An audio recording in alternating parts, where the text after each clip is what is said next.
have been injured.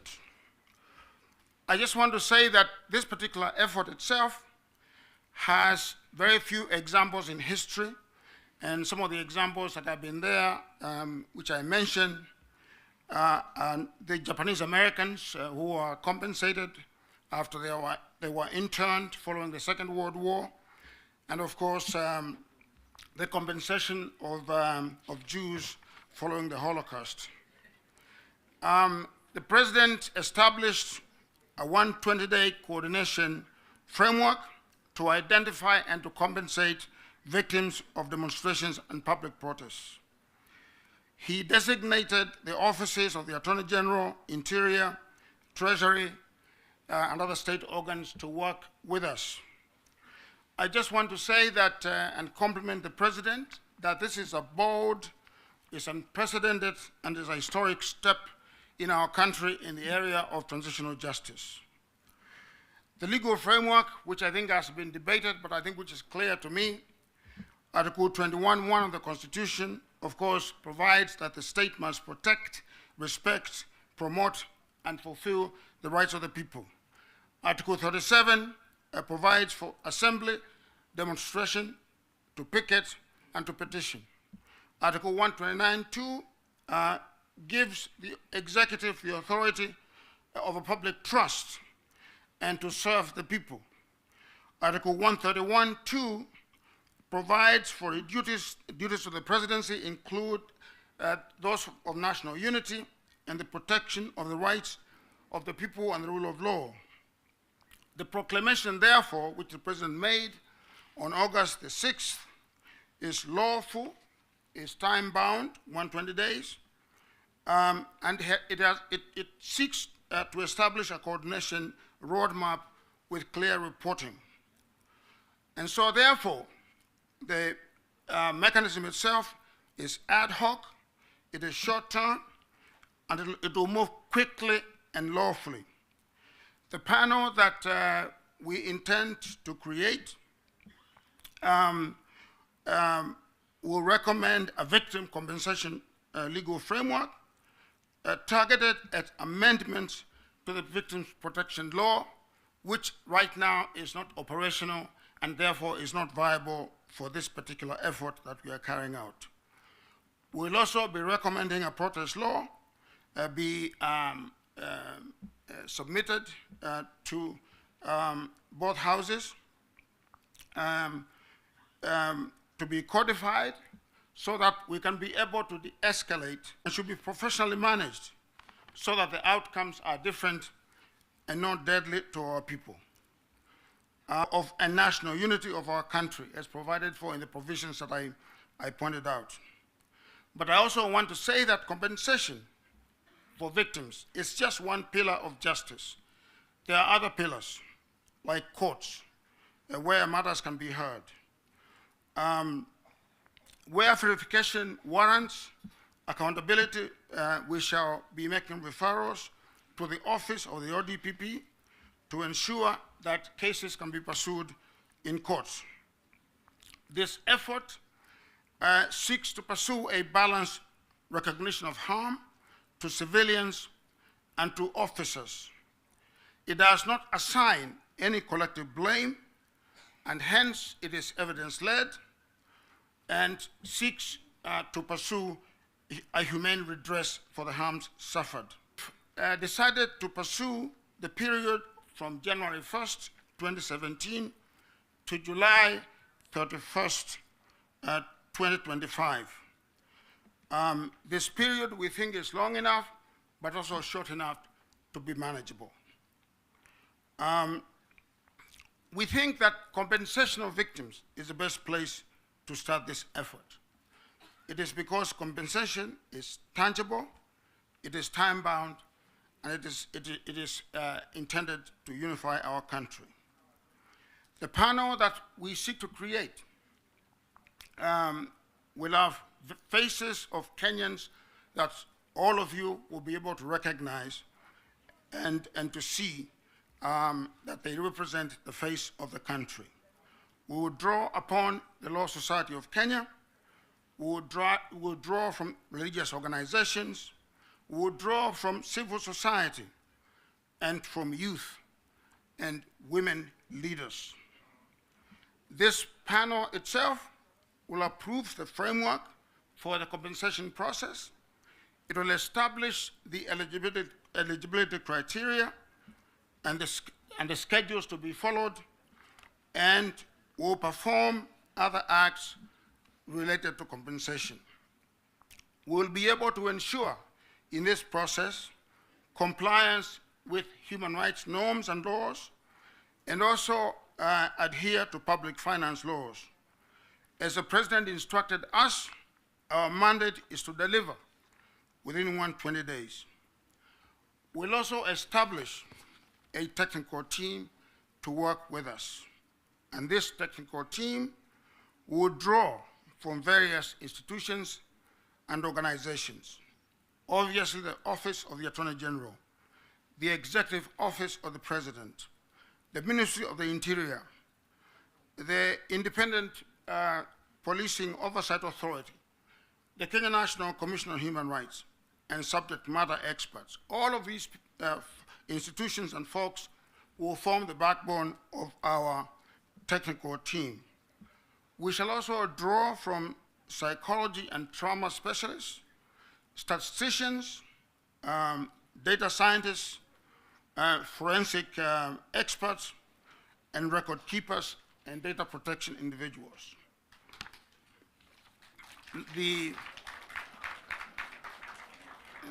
I suppose that, the Secretariat will be domiciled at the Office of the President. I just want to say that in spite of the steps that I have outlined, that we have made quite a lot of progress in identifying individuals for both teams, for both the panel and also the technical team. Thank you. And I expect that we shall be announcing. Thank you very much. Thank you, Prof. Asante. Asante. A hand of applause for Prof. and Daktari Aghnezani. Professor? Prof.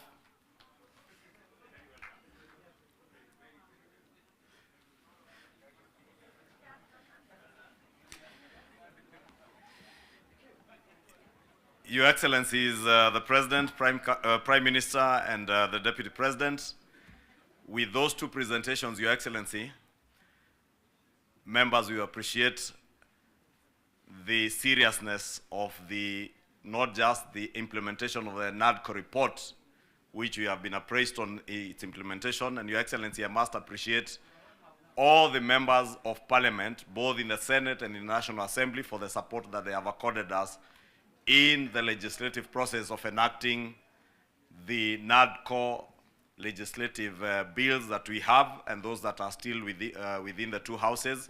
We have committed that we will conduct Aghnezani are not about you as a president or the Prime Minister. These 10 points are about the nation of Kenya.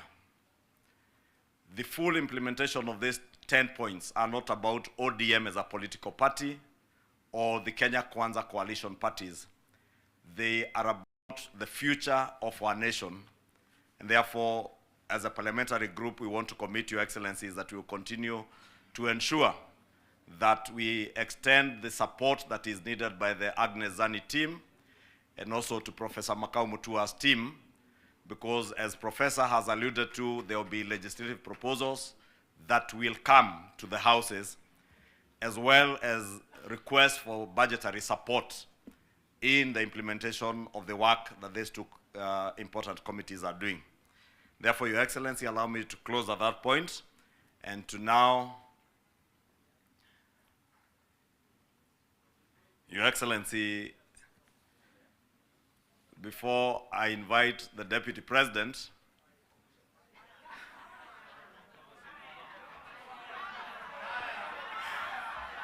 we know whether ni fire si fire, noma si noma.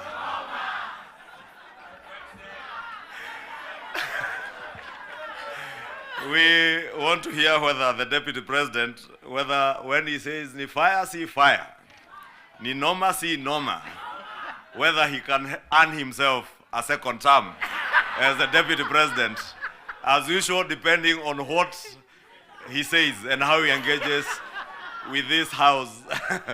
Honorable members, allow me to welcome the Deputy President of the Republic of Kenya, Professor Kithure Kindiki. Karibu. Thank you. I wanted the Leader of Majority to delay a bit because the Prime Minister stepped out, because I wanted to take the shortest time here, having seen what my predecessors have gone through. and you know, both my predecessors are just like me from academia.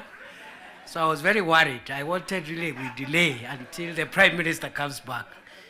But I'm grateful to what Dr. Zani and team are doing. You're helping the country deal with very, very difficult issues. I am also very impressed by Professor Makao Mutua's work. It's quite a heavy topic that he's handling on behalf of the country. So my sister, Dr. Zani, and my academic senior, Professor Makao Mutua, I wish you Godspeed as you do this on behalf of all of us. Your Excellency, the President, and Your Excellency, Prime Minister, and my colleagues, let me just say two things as we wait for the Prime Minister to come back and address us. The first one is, for the last 33 years, our country has revolved around majorly two political formations. And the difference in the political strength of those two major political formations has not been very big difference. We went into multi-party politics so that you have strong position is fairly strong. What that means, therefore, is that our country, like all democracies, requires bipartisan consensus building to deal with serious and heavy national issues and national challenges. I like what my mono in school and the leader of the National Assembly minority side, Junet said, my distinguished mono. He said that bipartisanship, oh, he's back. I was just praising you, Junet.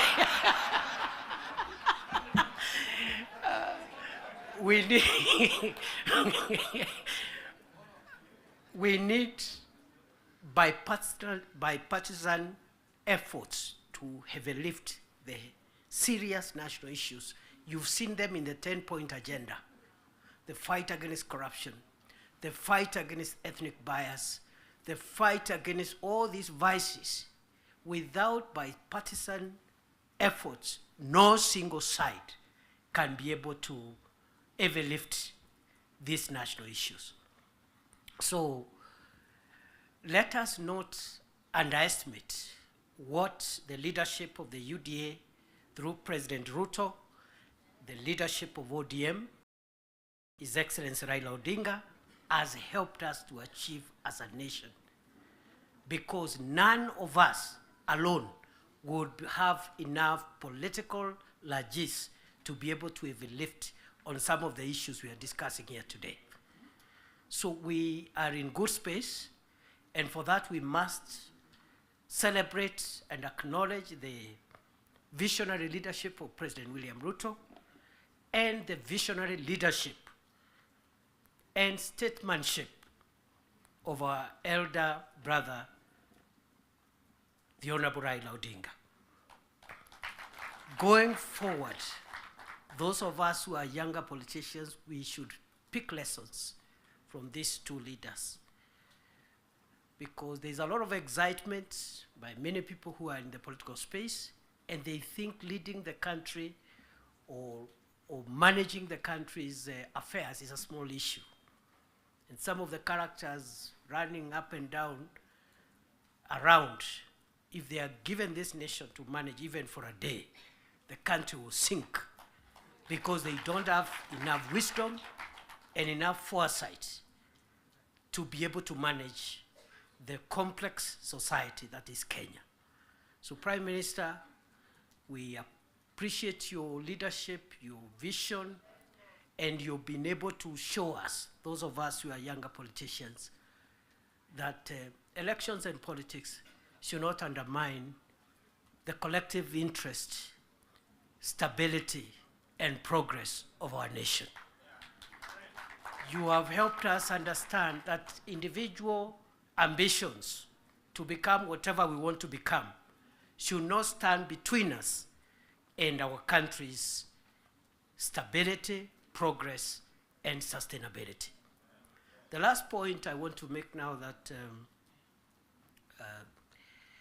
we have reached where we wanted to reach is that, again, just to emphasize that I am happy to see again political parties whose leadership is here, but although the NADCO and the 10-point agenda was introduced by the two largest parties, UDN and ODM, we have other allies who have joined us from both sides. And what this means is that the country is generally and gradually forming the national consensus that we are looking for. And therefore, for me, the lesson I pick, even looking at the leadership that has spoken here, Stewart Matzaya from Kilifi, Owen Baya from Kilifi, Junaid Mohammed from Migori, Migori and other places, and myself. Those who have felt that perhaps they need space to show their leadership skills, yet feel their background, their religion, their ethnicity disadvantages them. What the two large parties have shown us, UDA and ODM, under President Ruto and His Excellency Raila Odinga, is that those who have felt to be in the periphery, your stakes and your interests are better catered in large national parties. It is possible in a large national party to realize your dream, your potential, and your skills to be tapped than otherwise. And therefore, going forward, as we form coalitions and build our respective parties, let us look towards building national parties as opposed to sectarian parties, because that is where the future.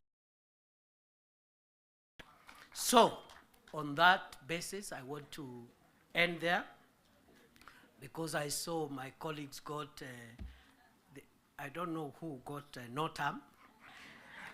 I want to end there and wish this meeting all the best.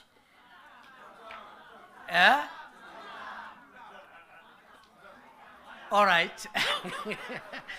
Now, because our leaders are here, after it is over, I'll remain behind, and then we'll also test a few slogans after that. With those many remarks, let me take this. The leader of ODM, Your Excellency Raila Odinga, please come and address us. Wapi makofi ya baba jameni? Baba ni fire, si fire.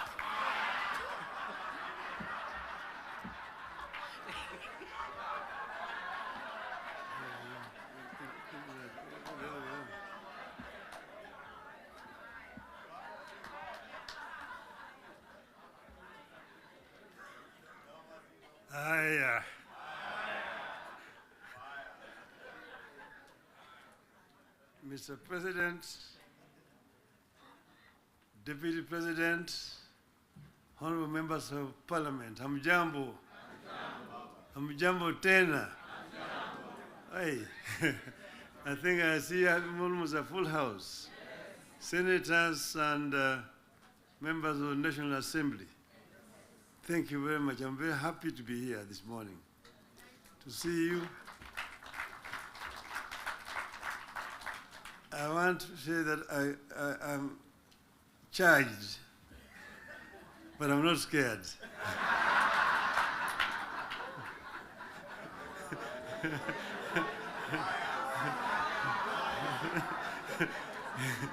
You know, I've been a member of parliament for this constituency for 20 years. And I used to meet with members of parliament. I was our prime minister. And every Wednesday was a prime minister's question time in parliament. And I used to be harassed a lot by members of parliament. And that's why I'm not scared. But let me begin to say that none of us thought a day would come when protagonists just a year ago would get together to chart a joint way forward for this country.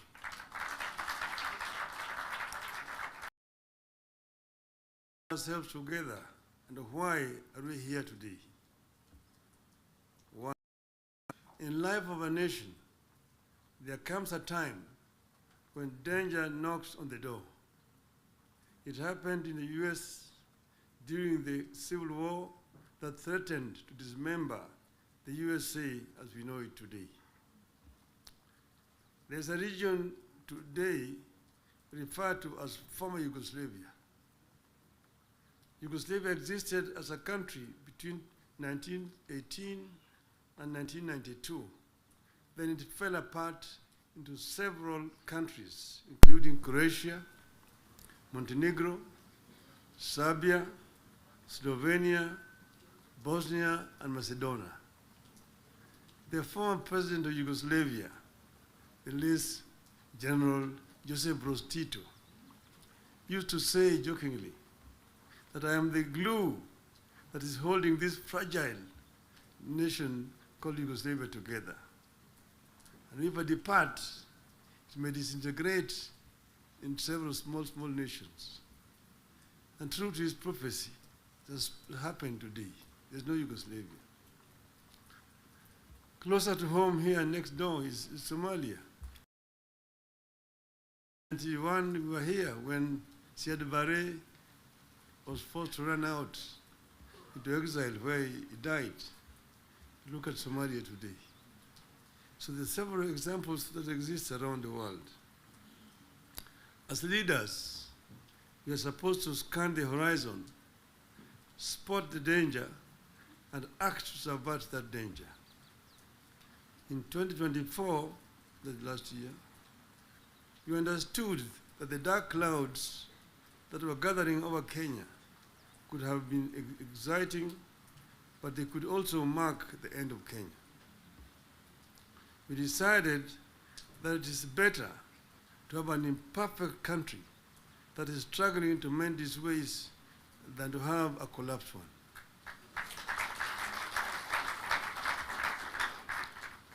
We came together to create an environment in which we can discuss our issues and differences as people of one nation. As you know, and as you know here, there are countries that cannot discuss their issues at home. In my life, I've attended many meetings in London, Paris, Istanbul, Washington, name it, where African leaders are ferried from their own collapsing countries to discuss issues they cannot discuss at home. We go together to spare Kenyan that shame.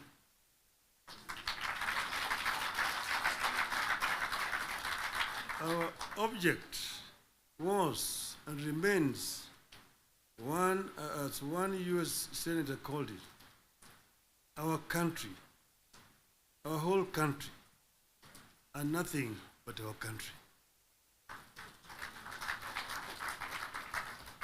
having stabilized the nation, how have we performed in the intervening periods? How do we do better? How do we move forward in a way that respects the people of Kenya and that shows that we are alive to the circumstances that triggered our coming together and that we are acting on them? That is our object today. And that is why we are here today. We met and decided that we needed to have, for the first time, a joint parliamentary group meeting. We could now discuss with our members of parliament. Just over 2 months ago, I had an opportunity to discuss in this very same place here with the members of the executive. They came here and actually came with the blueprint of the performance, what they had done up to that time, and what they were intended to continue doing going forward. And I was very candid with them in my discussions with them. And I told them where I thought they were not doing right and what I thought they should be doing rightly. So as always, I'm always very candid indeed. Today, I'm meeting the members of the legislature. As you know, we have got 3 very important institutions: the executive, legislature, the judiciary. And I'm hoping that in not very far away from today, I will have opportunity to talk to the judiciary as well. So I'm going to be very candid with you people. to talk to you as a former member of parliament. Yes, the leader, Gimani Chungwa, referred to the constitution and told me the issues like NGF and and Senate oversight in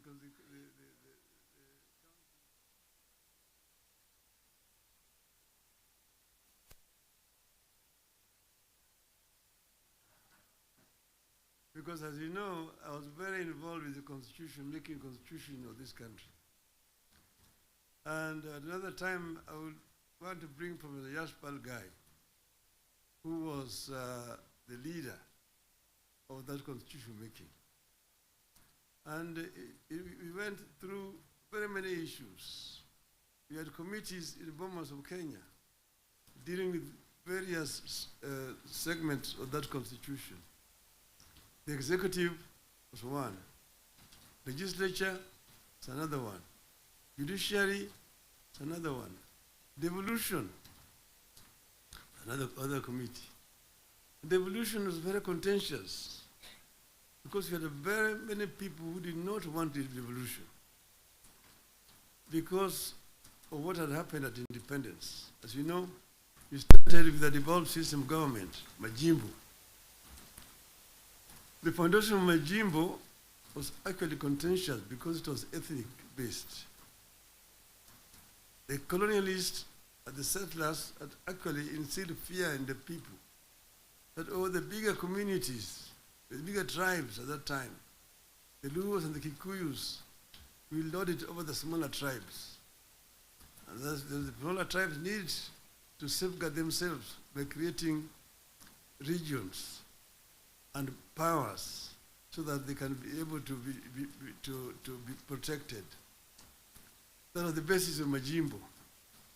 And it was a very lengthy discussion at Lancaster House.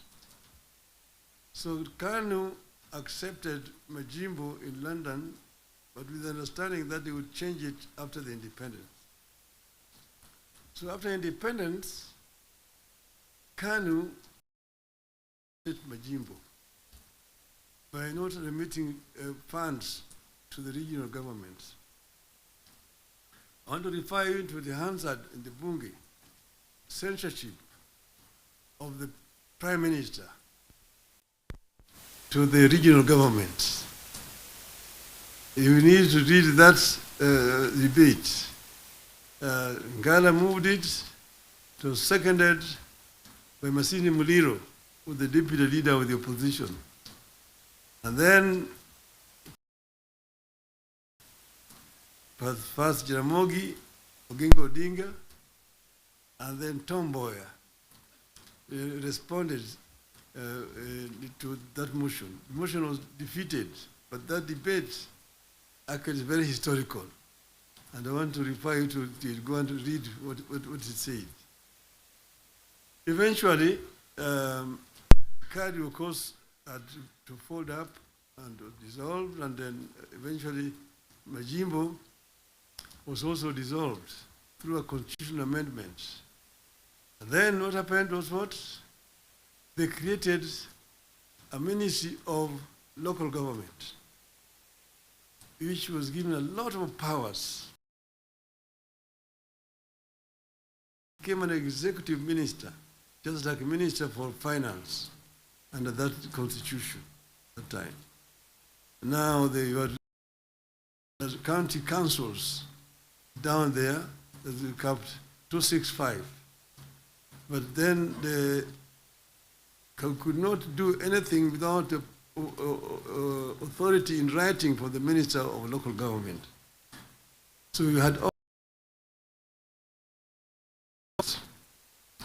But then we said we wanted to give more autonomy to the counties so that service delivery could be better improved.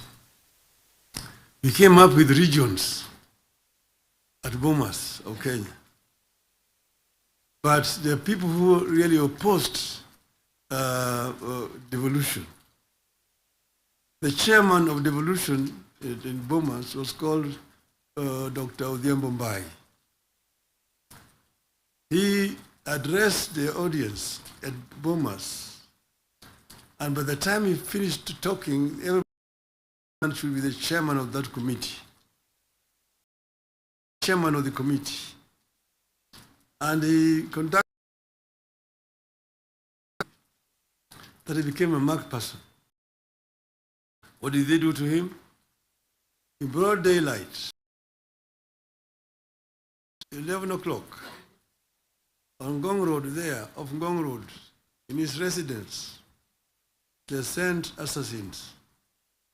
And in presence of his children, they shot him and killed him. The assassins of Mumbai were arrested. Eventually they were released. So I just want you to know that the revolution has got very many people and very powerful people in this country today. Then after that, of course, you know that ODM is a product of constitution making. And one of the founding members of ODM is sitting here with you.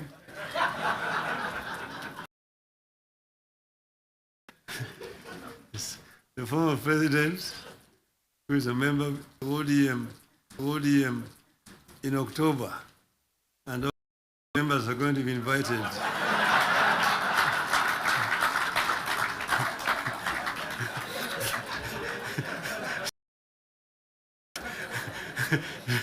to come and attend. Now you see, we said that we give clear, responsibilities. The executive, the legislature, and the judiciary. And the legislature is supposed to make laws that the executive uses to run the country. And the judiciary is then there to ensure that in implementation of these laws, the executive is not constitution. But then, so the work of Parliament is representation, legislation, and oversight. Very clear, it's written there in the Constitution. Parliament is not supposed to be implementing. Parliament is supposed to be oversighting. It's not oversighting. And secondly, there is only two levels of devolution. There's, national and one level, county. Constituency is not an element of devolution. Devolution remains at the county. Down there, the constituency, the county government does implementation of the projects. I'm saying, correct.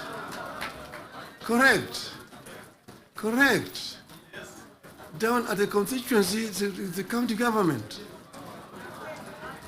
By the national government is supposed to do national projects, and we go down there. And there are functions which are clearly been assigned. Functions which have been clearly been assigned to the national government. I will tell you, your legislatures, and a very famous English politician said that I may not agree with what you have to say, but I shall defend unto death your right to say it.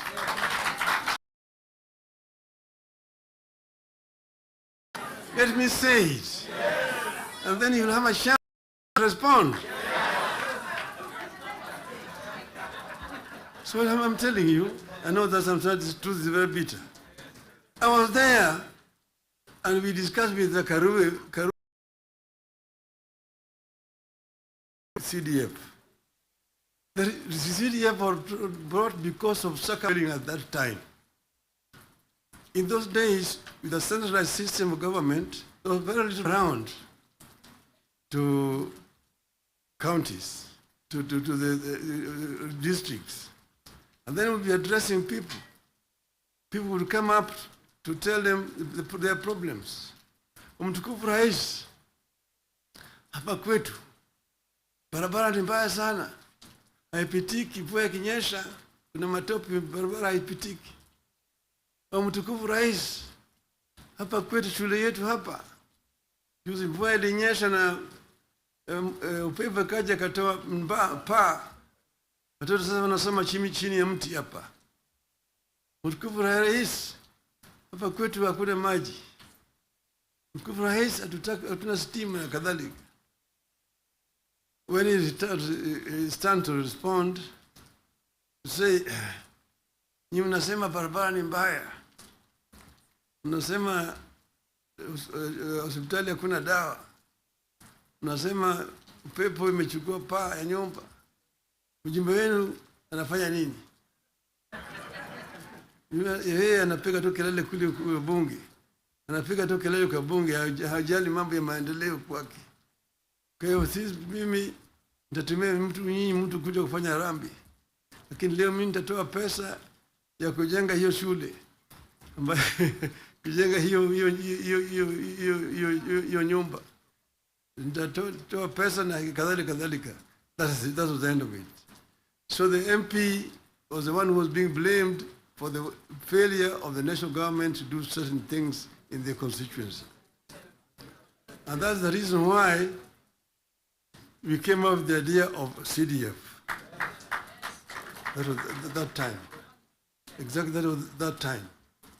But the constituency is now falls under the devolved government, which is being led by the governors. So constituency is not a devolved unit.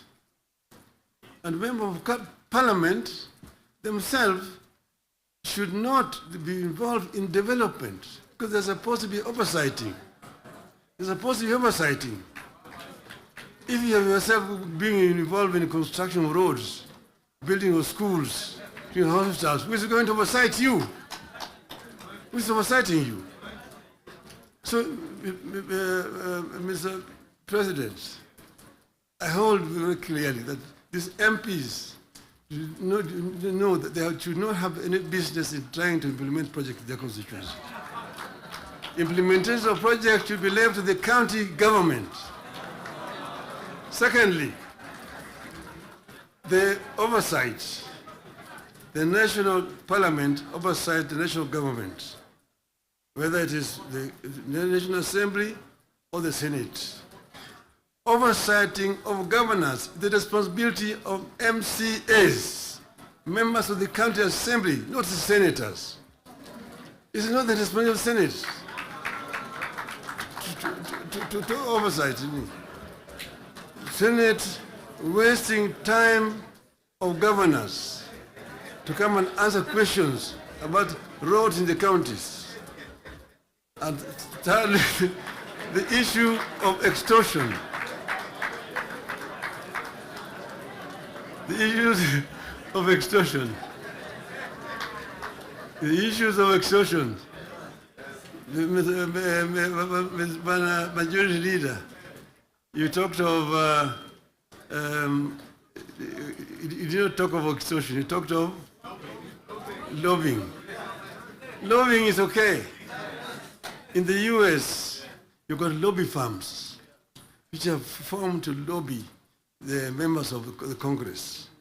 They come to lobby and they're known, they're officially registered as lobbyists. They come to lobby the members of parliament. But lobbying is a different thing from extortion. From extortion.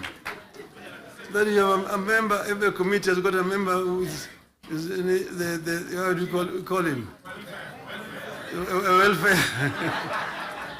Welfare bunge is giving a very, very image of parliament, that members of parliament should not be soliciting funds from me. Because you see, listen to me, you know, the environment that we are creating here in this country is very, very hostile to investments. Foreign investors who come to the country bring their resources in the country to invest it here. And when they bring their resources, when they find there's too much bureaucracy and there's too much extortion, they run away. Private capital is risk shy. Risk shy. And when, for example, somebody has come with his resources to start a project, and then you find somebody beginning to make noise that, oh, this project has not been approved. This project has not been approved. Or this project is being corruptly implemented. You run away. You run away. And delaying of the projects. And you find a situation where members of parliament inviting parastatals and so on, and even purporting to be cancelling projects that have been signed. That is the work of the executive, not the work of the legislature. So legislature should not be competing with the executive in terms of implementation of projects. Allow the executive to implement and just correct them when they go wrong. That's the country will develop. Create a healthy environment for implementation of projects in the country. Then this country will develop. I know I'm being too honest with you people. And I know that the facts, the truth sometimes is so painful, but I think it is important to say this to honorable members of parliament. Thank you very much. May I now invite my brother to come and address you people.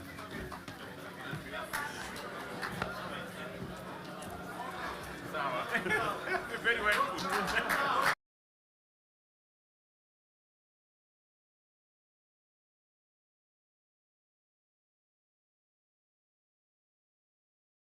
The Right Honorable Prime Minister Raila Odinga. Ladies and gentlemen, let's take our seats. Thank you very much.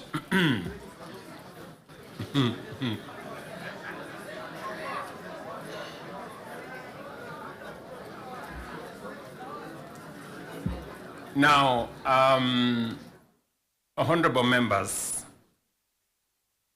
let me join the Right Honorable Raila Odinga and all the leaders who have spoken before me to welcome all of you to this very important first ever parliamentary group meeting that brings the two major coalitions together today here in Karen. Karibuni sana.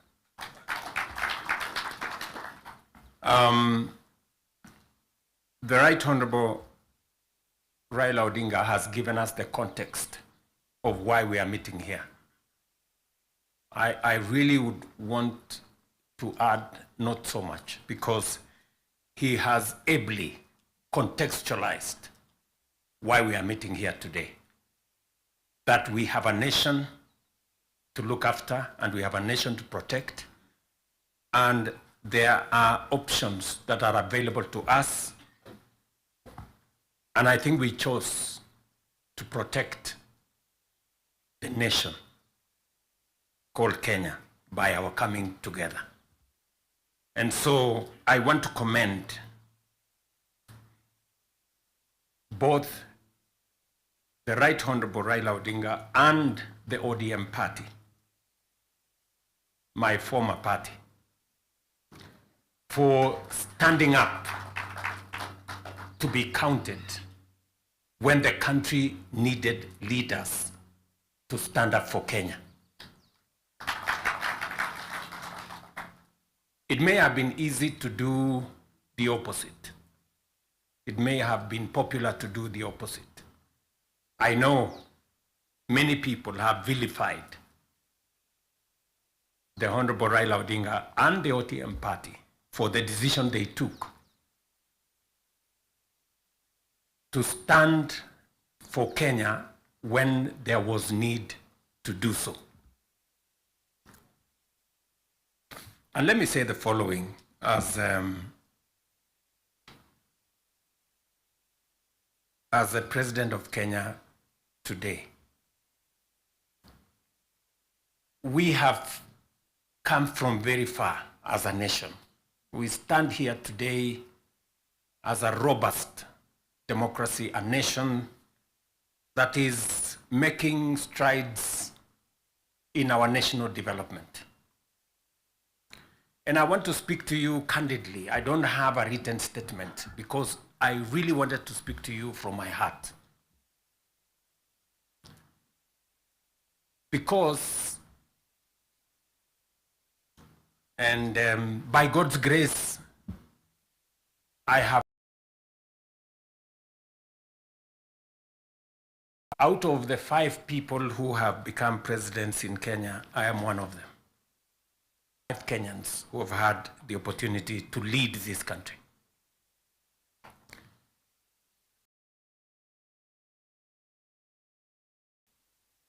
That a nation,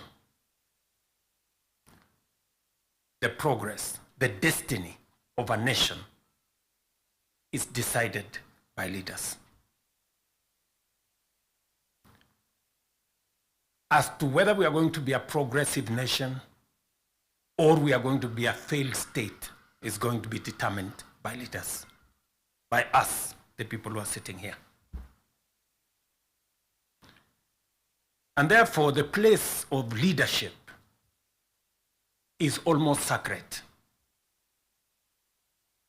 Nobody becomes a leader by chance or by default or by mistake.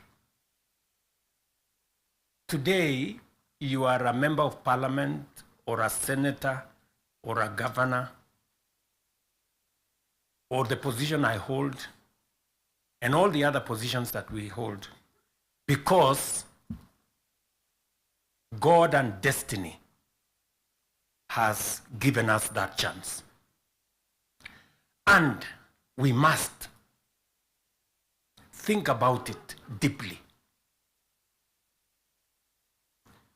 And so I want to ask you as leaders,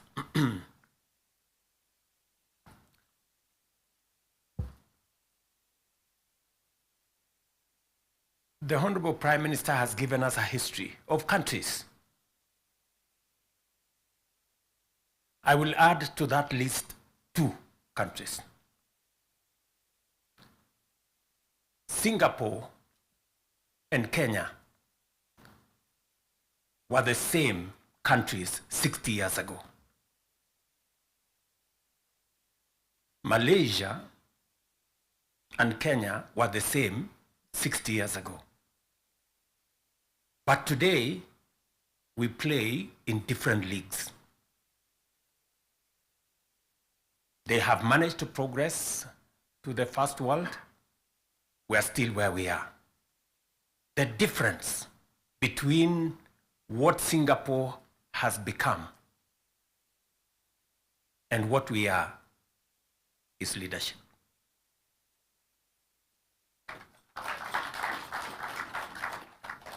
And that is the place, ladies and gentlemen, we occupy today. So that you understand the importance, the sacred position you hold as a leader. Sometimes people want to ask,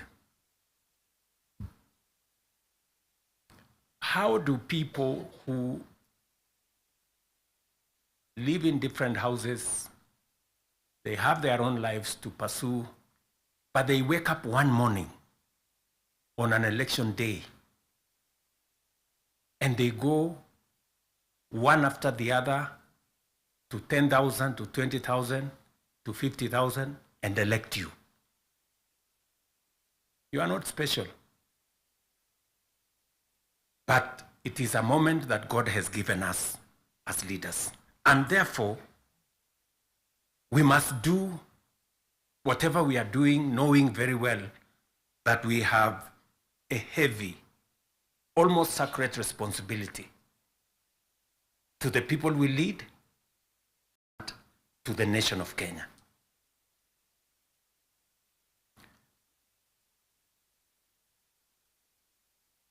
And it is not that we don't know what we should be doing.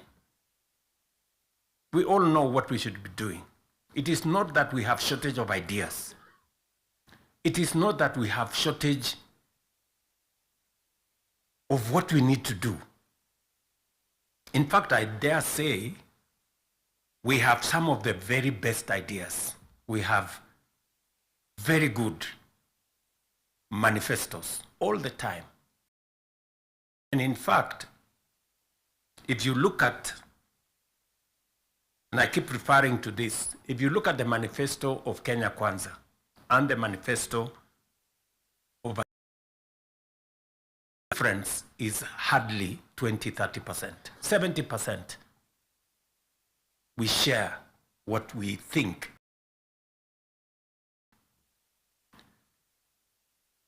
But politics somehow has taken our country hostage, that we cannot do what we all know we should do.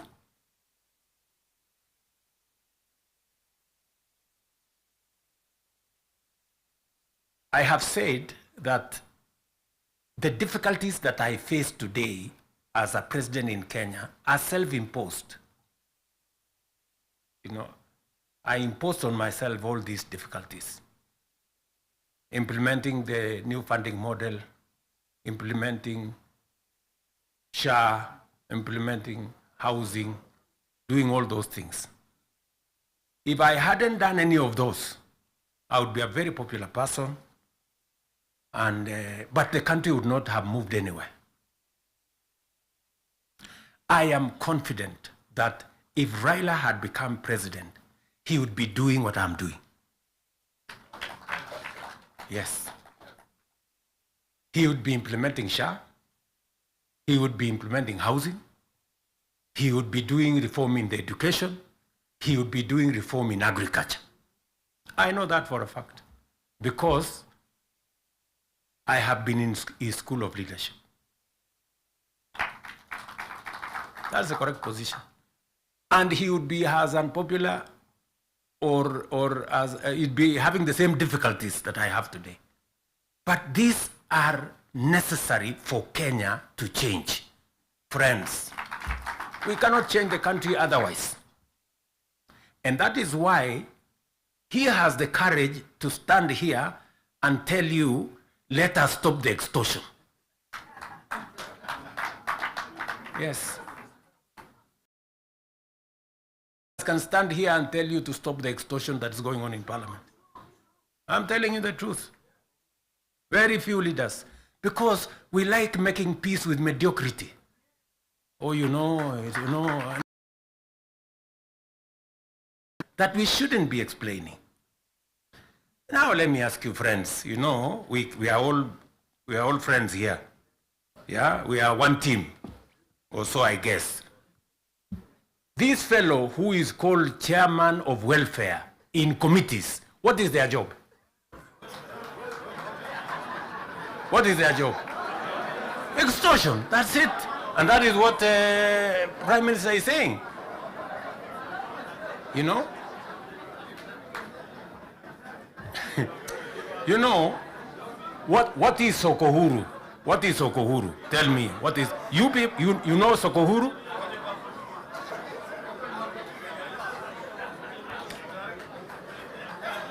So, let me tell you.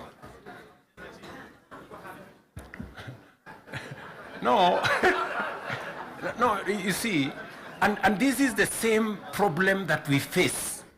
This is the same problem that we face because, look, for example,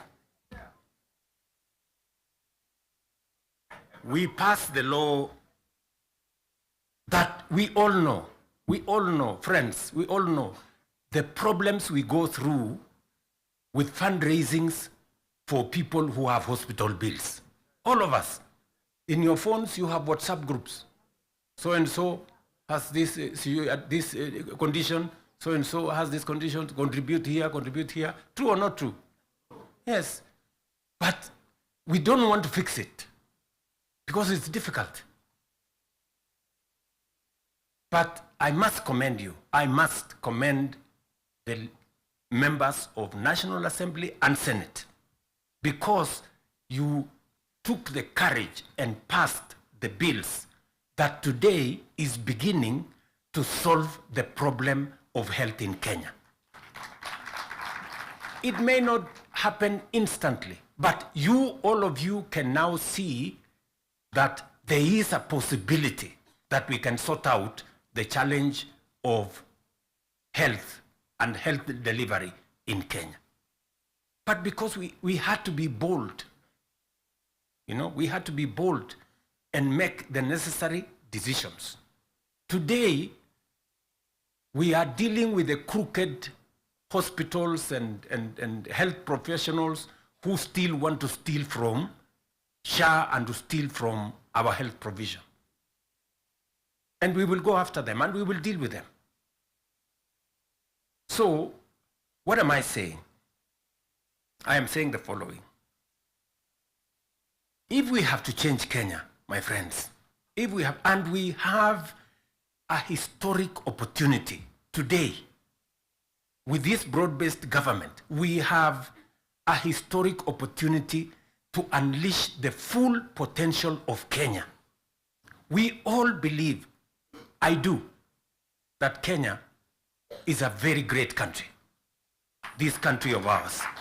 There is absolutely no reason why Kenya is not like Singapore. We have what it takes.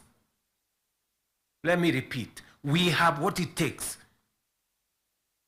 to measure up to the countries in the first world. Yes, we do.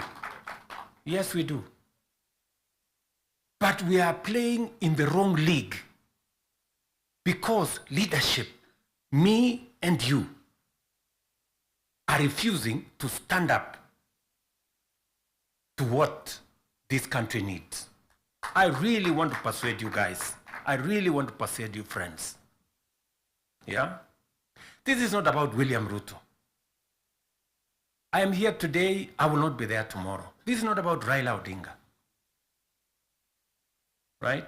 It's about the country called Kenya, where today we have the privilege to be the leaders, to be the decision makers, to decide which way Kenya. It is us who are seated here. It is us. And we have the historic opportunity to make this country what we have always wanted it to be, but it has not been. As I have said, the same way Raila Odinga can stand here and tell you we must stop the wrongs, I have also said that I am ready to pay whatever price to make this country change. We must change this nation. And we can do it. Look, housing was part of our conversation for the last 30 years. Yes, we've always talked about housing and how important it is and how it is going to create jobs, how it is going to stop land fragmentation, how it's going to allow us to produce, to save land that is meant for food, how we are going to have decent housing, how we are going to reduce on slums, how we are going to have decent livelihoods. We've always said that. The Right Honorable Raila Odinga tried with the first slum upgrading projects. We started there. The housing levy, go and read the Azimio Manifesto. Read the Kenya Kwanza Manifesto. It is there. It is there in both manifestos. We now are seated here and we have the opportunity to implement what was in the Azimio Manifesto and what was in the Kenya Kwanza Manifesto. Friends, why don't we just do it? Why don't we just do it? We will do it? Yes. Let us just roll it out and look. You can see for yourselves how transformational it is. Today, using the housing levy, we are not only doing housing, we are doing markets, we are doing hostels. And I promise you, what you see in Mukuru, what you see in Kisumu, because I have been there with Baba here, what you see in Eldoret, what you see in Nakuru, what you see in Kiambu here, what you see in almost every part of Kenya is just housing implemented for 2 years. And you can already see the kind of impact it is having, the number of jobs it is creating, the way it is bringing change in our towns and cities. Friends, if we were to do this for 10 years, if we were to do this for 20 years, and this is a project that has been delayed, we are supposed to have done this 30 years ago. Tell me, if housing was implemented 30 years ago, how Kenya would be looking today. We wouldn't be different from Singapore. We may have started late, but we now have a chance to do it. I want to ask you, I want to request you for us to come together. And we are not coming together so that any one of us can get anything. We are coming together so that we can transform this country. And it is possible in our lifetime to change Kenya. In our lifetime.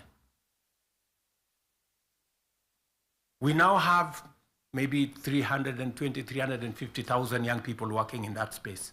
We could double that to 700 in the next 2-3 months. We could scale up that to 1 million by next year.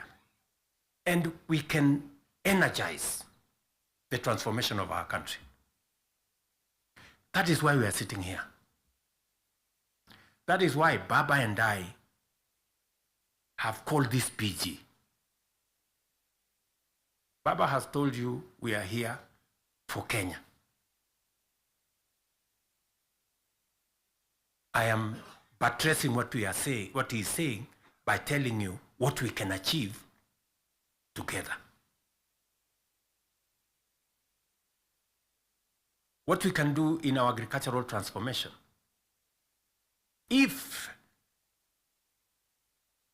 it was not for the broad-based, for example, we wouldn't have had the kind of change that is required in our sugar sector.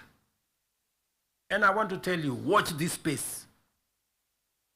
In just 2 or maximum 3 years, Kenya will be a net exporter of sugar. Just 2 or 3 years.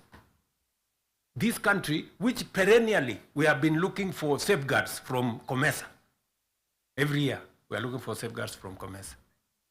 We are spending public money to go and pay for sugar, to go and pay for farmers, to go and pay for workers who don't work for government, just because we couldn't bite the bullet and tell the crooks there to get out. Now we have told them to leave. And I want to promise you, I want you to hold me to it. We are going to change the sugar sector. We are going to change the coffee sector. You have already seen what is going on in coffee. There is still a little bit of pushback, but we will deal with it. And on and on and on, and we can transform our whole agricultural sector. Just the little interventions that we have done standing together. You people in Parliament making sure that we are subsidizing production. And I must commend, Parliament has always provided money for us to support the production of the country, either through fertilizer or seeds or other interventions when we have brought it to Parliament. So you're part of the making of the history of our nation. Just imagine we have reduced the imports of maize, for example, by 70%. Reduce the imports of sugar by 70%. And we can make that progress if we are focused on where we want to go. And that is the reason why we have to make the decisions that we have made work. It is the reason why Baba and I have appointed Agnes Zani and her team, so that what brought us together, we don't forget. The 10-point agenda that we have signed buttresses what is actually in our manifestos. The NADCO report, we all know what it is supposed to achieve. And if we stand together, we can achieve all the legislation that is recommended by the NADCO report. Parliament has what it takes, to do this. For Kenya, we can do it.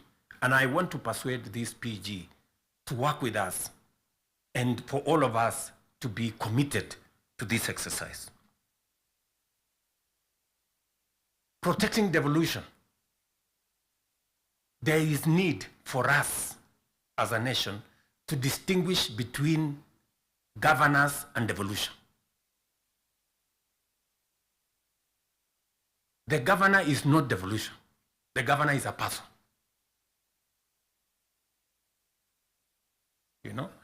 Devolution is about the people. It is not about the governor. And we can deal with the governor without disrupting devolution, if there is need to. But what is sacrosanct, what is constitutional, is that we must get local people, development, to be at a local level as much as is practically possible. I agree with the Right Honorable Raila Odinga, because I was in Parliament when NGCDF was passed. And the principle was right, because there wasn't any meaningful resources getting to the grassroots. And the big push for devolution in the constitution-making process was 3 principles: making sure that resources get to the grassroots, making sure that there is representation at the grassroots, and making sure that accountability is also at the grassroots. So we need a conversation. There are legitimate concerns on how resources are being spent at the counties. There is. We cannot also run away. There is legitimate concern. Let me ask, for example, the latest Sokohuru in the Senate.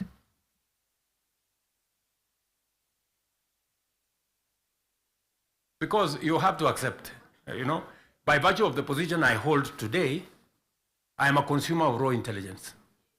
I know what's going on. Where does somebody find 150 million? Where? Eh?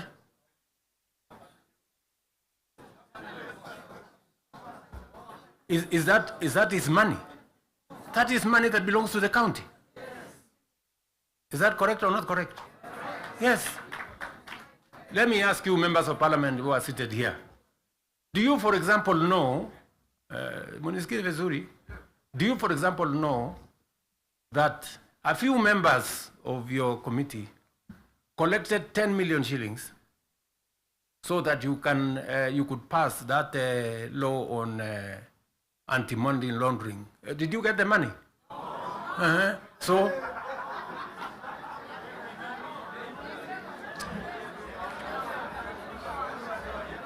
So, going forward, si tunataka tukubaliane, si we are one team. Yes, there are people who are destroying the credibility of parliament. And they are collecting money in the name of parliament. And some of the time, or most of the time, that money never gets to parliament, it gets to a few people. We are not going to shame them. We are going to arrest them. Yes.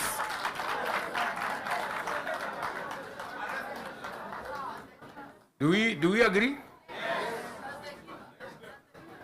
Do we agree? Yes, whoever is giving and whoever is being given and whoever is doing whatever it is, we sort them out. Because the reality, friends, the reality is that there is a problem. And we all know here, tukitaka tu kusema ukweli, there is a problem. And unless we sort it out, we are going to destroy our nation. We are going to destroy this nation unless we sort it out. And we must be as candid to ourselves here as we are candid in implementing what is transformational for Kenya. Tunaelewana? Now, let me say this. We must make sure that we get resources to the grassroots. But we also must make sure that the resources that get to the grassroots is used for the people, not other ways. And so we must do for the national government as well. In our 10-point agenda, we have discussed about the young people of our nation and how we need to protect their livelihoods. I want to ask the leadership seated here today, members, I want to persuade you. We have a robust program. We have, I think, close to 8 or 9 different programs targeting our young people and how we can meaningfully engage them in employment and other interventions that benefit the young people of our nation. I will say this. We spend close to 650 billion shillings every year in education, making sure that our young people go through primary school, ECD, primary school, junior school, secondary school, TVETs, and universities. We must equally have clarity in how these 650 billion, how do we recover that money by making sure that our young people become a resource for the development of our nation instead of being a problem to our nation. We must do that. And there are 6, 7 interventions that have gone through Parliament. Housing is one of them. Export of labor is another one. Digital jobs, and every member of Parliament here, especially of the National Assembly, you have resources to do ICT hubs. I remember discussing with Sirma there, chairman of NGCDF. I remember discussing with Kiarie, the chairman of ICT. And if there are any issues that concern, sometimes maybe we have a problem with resources, Mbadi is here. He knows that if there are resources that needs to be made available, it's for us to provide interventions for young people to get an opportunity to work. You know very well that we can create hundreds of thousands of jobs in the digital space. You are aware of what we are doing in Nyota. You are aware of what we are doing in KJet. And if you don't, we should be able to explain to you so that you become part of the people, because you speak to hundreds of thousands of people every weekend, every day, as you go about your responsibilities, how they can tap into these opportunities and create livelihoods for the young people of our country so that they too can make a contribution towards making Kenya what we all want it to be. And I can continue, and I can continue on all the other aspects that we have worked on. We agreed that we must have a conversation on national debt because it has the potential to threaten our development. It is the reason why my good friend Mbadi and I have been in many different places, and we have done the most that we could to contain the issue of debt. We have gone out of our way to look for alternative sources of funding so that we don't always go to borrow. We have gone the route of securitization. We've gone the route of private-public partnerships. You know very well that we will be starting the construction of the road all the way to Mau Summit from here, Ironi. We are not going to be spending any debt money from government. The road is going to be built on private-public partnership. You know very well that we are going to begin the railway going all the way from Naivasha to Kisumu all the way to Malaba. We are not going to be spending money from debt like we did with the first section of the railway. We are going to be using public-private partnership to do that road. And many others that we have, we are thinking outside the box so that we can craft alternative mechanisms of delivering on public infrastructure or public goods without necessarily endangering the country with national debt. So we are working at it. It is part of the recommendation of the 10-point agenda that we must deal with. And we are seized with that matter. We will be giving, Mbadi and company will be giving a report to Zani's committee on what practical steps are we making to respond to the issues in the 10-point agenda. What are we doing about the young people? We will be able to tell Zani and the PG should be there to monitor what we are doing so that we not only do it for us, but we also do it for the people that we represent. And finally, because I do not want to belabor the point, I said we have a historic opportunity. It is not always that protagonists come together to look at the greater interests of the country. But God has given us this opportunity.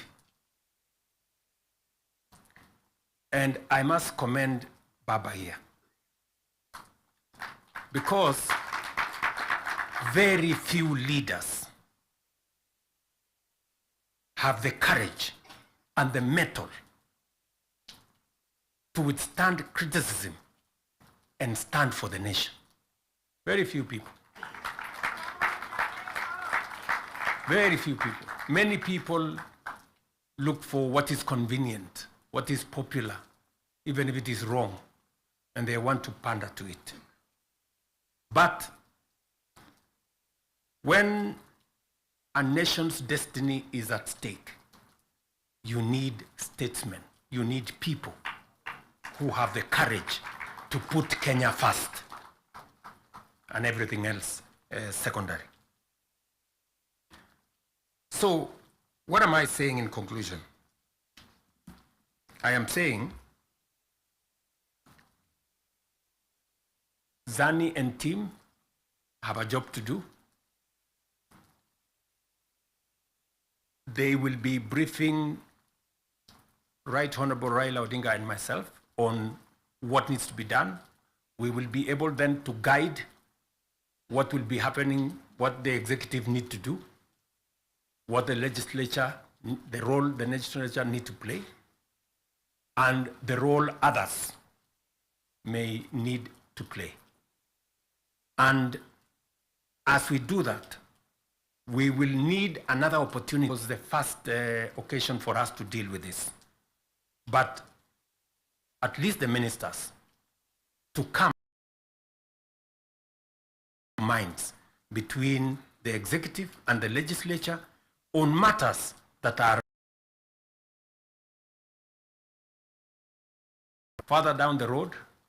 We may need that engagement. Maybe not in a sitting like this. Maybe we can organize a retreat for 2 or 3 days so that the questions I see members of parliament asking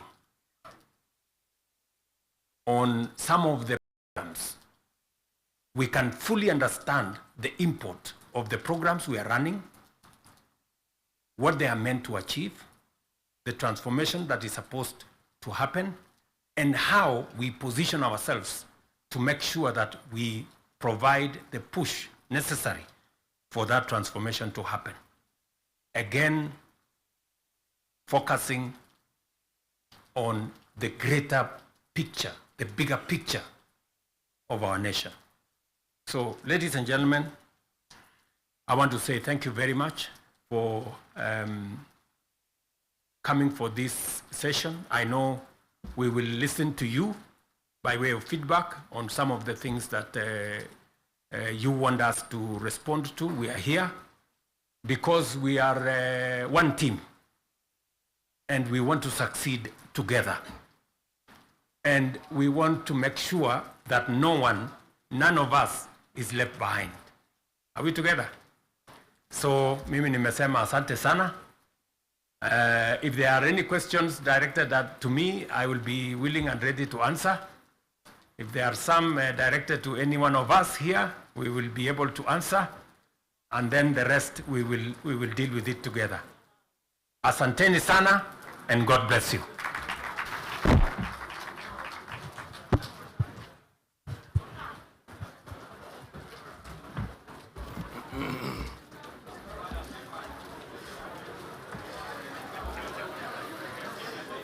We may have our seats, honorable members. Your Excellencies, the President and the Prime Minister, honorable members, let us give the two party leaders a hand of applause. Your Excellency,